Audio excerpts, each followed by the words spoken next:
Welcome again. We love you. I'm Bishop Peter Gatimo. I'm reaching out to you with healing power, with faith strength.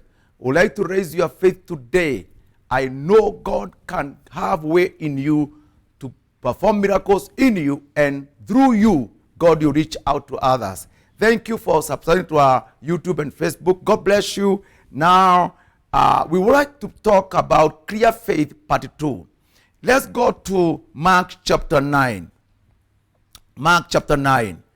You have this story. We have this story of faith that never worked, but Jesus showed the way. Jesus cleared faith in somebody. Let's go to verse 14. And when he came to his disciples, he saw a great multitude around them, and scribes disputing with them. Know that word, scribes disputing with them. Immediately, when they saw him, all the people were greatly amazed, and running to him, greeted him. And he asked the scribes, "What are you discussing with them?" What are you discussing with them? Then one of the crowd answered and said, "Teacher, I brought you my son who has a mute spirit. And whenever it seizes him, it throws him down. He foams at the mouth, gnashes his teeth, and becomes rigid. So I spoke to your disciples that they should cast it out, and they could not." He answered him and said, "O faithless generation, how long shall I bear with you? How long shall I bear with you? Bring him to me." And you know, Christ had some conversation with the Father.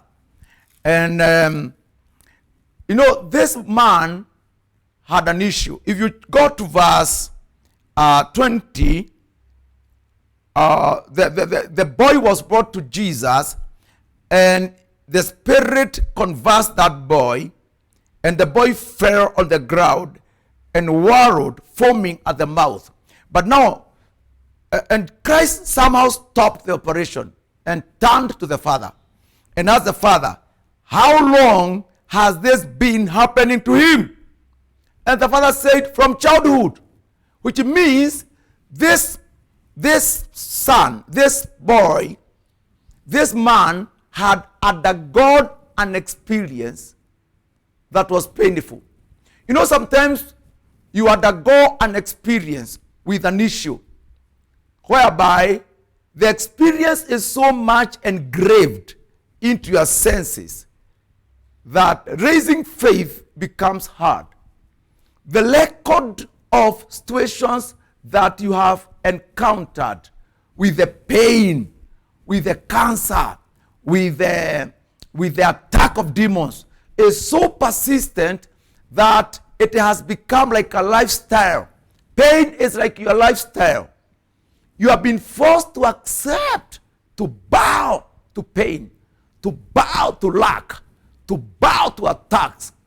And you are forced to live with it. And you are like a Christian who is just waiting for anything to happen because you are slave to some pain. That's how the devil is working. When it comes not to social status, there are people who climb up the ladder. He say, "I will not live this way." There are those who remain average or poor, and you accept that is your status. There are people who dress wrongly, poor way. And the pain is so much in you, and you just allow yourself to be that way, and your ability to react and claim improvement is already so low. You can't. You know, majority of Christians are living under slavery that is so clear to them, and they appear to be so effective in them that ability to claim change is not there. This man had a status since childhood. the man said this demon almost daily used to throw this child down, cause him to foam at the mouth, cause this son to gnash his teeth, and the son would become rigid. With that persistent experience, this man was forced to agree with the condition. And I want to speak to you now. I would like us to start a reaction. We can start it.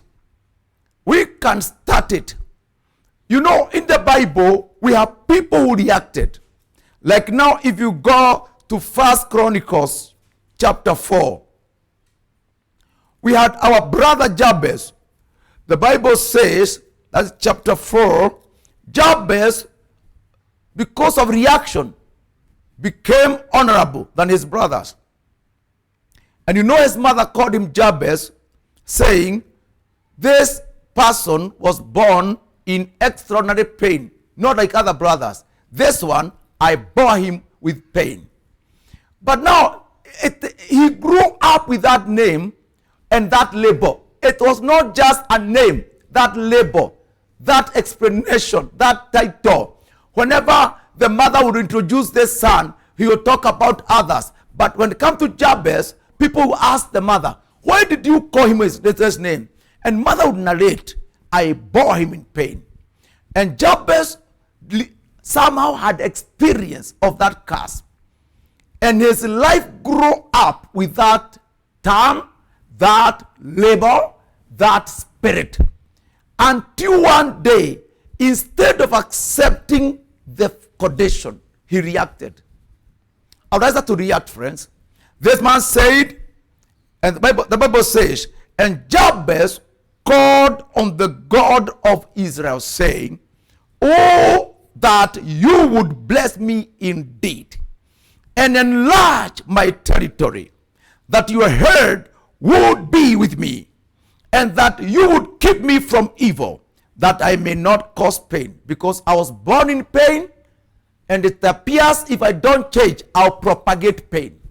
Deliver me from poverty, enlarge my territory, let your hand be upon me, that I'll not face evil. And Lord, that from today, although I've carried pain, I will not propagate pain. Let pain be terminated. Let the spirit of pain stop from where I am now. The Bible says, God granted him what he requested. Yes, an experience that you are born in has persisted in you. It has become like your lifestyle in a way that trying to be different or otherwise is impossible. And that experience has built up like a stronghold, like a curse. But now we're going to react now. This man was used to this pain until when Jesus came around to bring deliverance. This man did not have faith. He was just seeking sympathy. Look at the way this man says. And often, verse 22, and often he has thrown him both into the fire and into the water to destroy him often. So I'm used to seeing this. And there's so much in this man that faith for deliverance was hard. That's why he said, but Jesus, if you can do anything. You know, when people are desperate, their faith also speaks desperate language. Jesus, if you can do anything, have compassion on us and help us. Verse 23, Jesus said to him, if you can believe, all things are possible to him who believes. If you can believe, all things are possible to him that believes. If you go to verse 24, the father cried and requested for help. Which help? Not actually in the healing of the son, it is in the clearing of the faith. Because the Bible says, verse 24, immediately the father of the child cried out. and said with tears, Lord, I believe. Help me. Help my unbelief. Hallelujah. I believe. I know. I have a certain belief because I trust in you. But my faith is stuck. It has no breakthrough. That's what we are undergoing. You know Jesus is able, but your faith is stuck. No breakthrough. It's not coming up. Jesus, I believe, but now I need you to help in my unbelief. And Christ rose up, spoke with authority. He said, deaf and dumb spirit, I command you, come out of him and enter him no more. This is a command for a demon to get out and never to come back. No entry. Get out, and forever there's no entry room. And the demon went out. Now look, there are two kinds of people here. The father needed help because of unbelief. The faith needed some additional. And Christ was ready to do that. I say Christ is ready to do that. Go to Jesus in prayer and fasting. Go to Jesus with a determination of improvement. My God, you raised your faith and make it complete. It will work. You have been stuck for many years. The pains have caused you not to improve. The often things that you have grown with, the shame you have grown with, the pain you have been subjected with, onto, all through, has caused your faith to be stuck. There is a level you can't go beyond that level. But Christ wanted to go beyond that level. This man said, I believe, but I have a degree of unbelief. Help that place that I have failed, the unbelief. And the man was there. I believe with all my heart. When Jesus commanded the demon, there was impartation of faith on that man. As the demon got out, and Christ said, get out, and never come back again. I know there was impartation of faith on that man. The second group was the disciples. It's good to be sincere. The problem in the church, not many people can speak the truth, sincerity. Lord, help my unbelief. So people have lived in this kind of preaching, that we have different gifts and we have different levels of faith. And therefore, people who have failed in this area, they accept that is their level of faith and gifting. People have refused accepting it's not the level of faith. You have an area of unbelief that Jesus would like to handle. I said Christ would like to clear your faith. It must happen from now as I speak to you. In Jesus Christ's name. There's another group that requires to be cleared. The disciples. Go now to verse 28. Mark 9 verse 28. And when he had come into the house, his disciples asked him privately. This is what we call a private meeting. After public meeting, after church worship, after an encounter in the market, after a failure in the business, Jesus would like to call people to what we call a private meeting, whereby I can spend hours with Jesus in private. For Christ to manufacture me as a servant. That's why it says they went to see him privately. I have a question to you. Do you have a second private meeting with Christ? After the Sunday service, do you go to Jesus privately with his voice? Because Christ released a prophecy, do you go to him privately to ask him, Jesus, what do you mean? Because on Sunday you realize there was some impediment. There was some lack of faith. We needed breakthrough, but it was not there. Do you go to Jesus privately for clarification of faith? The disciples went. And the Bible says, and they went there. The disciples asked him privately, and they spoke the truth. Why could we not cast it out? I believe we should do it. Why could I not heal the sick? Why could I not overcome the witchcraft and powers of darkness? Why could I not offer help to people?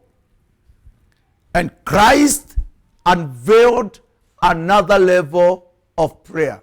He said, this kind can come out by nothing but prayer and fasting. Disciples did know that they required another level of faith that is built through prayer and fasting. We need to know when and how to apply prayer and fasting. Prayer and fasting clears your mind and your heart. Those who have practiced prayer and fasting in ministry, it clears your mind and your heart. There is fear that get out of you. Prayer and fasting, if we get to the spiritual application, it gives room to your faith to come up clearly. Prayer and fasting gives you ability to get closer to God without heaviness. Prayer and fasting quickens your mind and your soul. Prayer and fasting gives you capacity to concentrate on faith. Prayer and fasting give you chance and give God chance to work on you. Prayer and fasting give God chance to impart on you some experiences of anointing that you never had. Prayer and fasting also in spiritual application gives you ability and opportunity to bring down strongholds and to deal with deep levels of principalities and rulers of darkness. And that's why Christ is saying, this kind of demon will require somebody who has spent enough time and who has spent quality time in prayer and fasting. These days, theologians and philosophers are not teaching the spiritual application. Sometimes when you go to study, they say that fasting has nothing to do with God. I say, yes, it has something to do with God. It has something to do with me. It has something to do with God's ability to flow through me. I say to you, we need to give God time to enhance our faith, to quicken our gifts, to clear our minds, and we will be able to deal with the deeper levels of curses and demons. This kind will not go out unless through prayer and fasting. I release you now to an aspect that you clear your faith. It's an aspect that you clear faith. You realize in prayer and fasting also, God will lead you to cleansing. Sometimes God will unveil weakness in you because faith cannot be clear without cleansing. Faith cannot be clear without cleansing.